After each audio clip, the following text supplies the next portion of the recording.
I was having a horrifying dream, possibly the most disturbing nightmare of my life. I was in my house, or the closest thing to my house that my dream could produce. Ironically enough, I was in bed in this dream, or at least I can only start remembering past the point of my lying in bed, and all of a sudden, the sound came from downstairs. I walked downstairs in the dark, not turning on any lights, to where I thought the sound was coming from. I was on my middle floor now. The dream was telling me to go downstairs to my laundry room, and so I did. But as I got there, expecting the noise to be louder and closer, it sounded like it was just as far as before.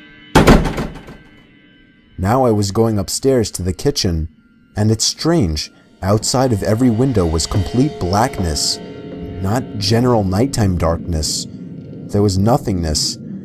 I think all that existed in this dream was my house. Now my dream started to suggest that the banging sounds were coming from upstairs, so I went back upstairs, and was eventually led to the attic door. It was surely beyond that door. I opened it. There was an old woman standing by a bunch of boxes. She was slowly but loudly slamming her hand on one of the boxes, producing an unnatural sound. I tried to quietly step back away from the attic, but the old woman turned around, opened her mouth twice as wide as anyone humanly could, reached out her arms, began to scream, and leaped toward me. That's when I woke up.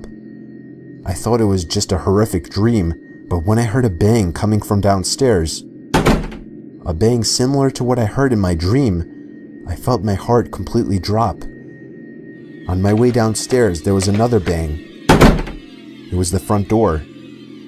I got the butcher knife from my knife holder in the kitchen and crouched behind the door. I was waiting for the next time he would pound on the door and I would warn him to go away. I waited for a good minute in silence and finally decided to take a quick look through the window.